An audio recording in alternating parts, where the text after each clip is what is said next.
All right, now to give us more perspective on this, we're joined by Mr. John Irath, who's a Senior Policy Director for the Centre for Arms Control and Non-Proliferation, and is joining us live on this broadcast. Mr. Irath, thank you very much indeed, sir, for taking time out and speaking to us here on WION. Now, this, of course, is the question that a lot of people are, of course, asking. Volodymyr Zelensky has said that he hopes that there'll be peace in 2025. Donald Trump has said that he knows how to stop this war.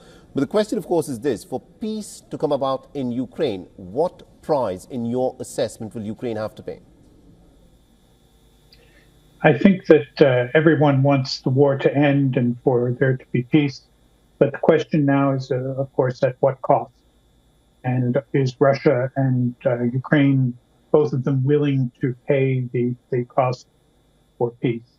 At this point, the answer would seem to be no.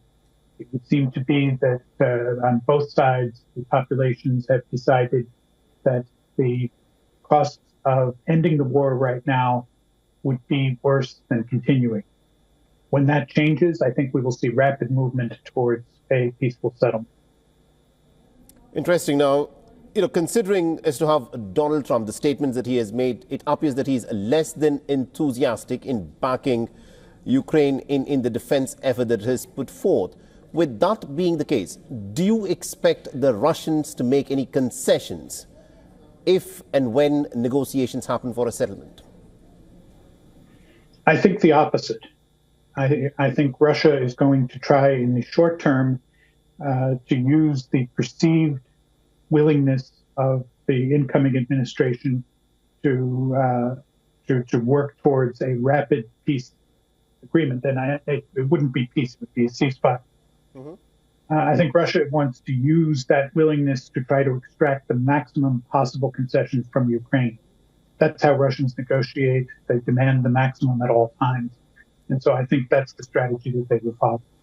So if the Russians are demanding for maximum possible concessions from Ukraine, a lot of Donald Trump's critics would say that he's effectively urging Ukraine to surrender to Russia. Can Donald Trump, get into a situation where the peace plan that he has effectively looks like a surrender of Kiev? I think that's very much what the Russians would like to do. They would like to put him in that predicament, where in order to achieve what he says is a rapid peace settlement, it requires his ally Kiev to make the maximum possible concession. So that is very much the Russian strategy. So what would be the face saver in your assessment for Ukraine and the United States of America that has been backing this war? Will there be a face saver for Volodymyr Zelensky and Donald Trump, who's taking charge at the White House?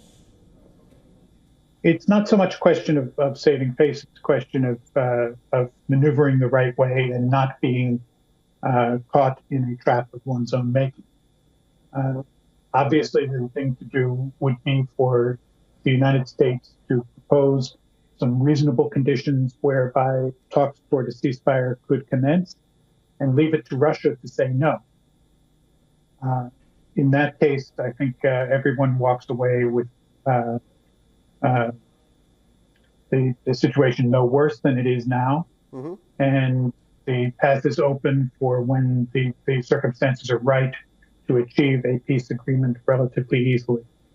Interesting. Thank you very much indeed, Mr. John Irath, for joining us with that perspective then.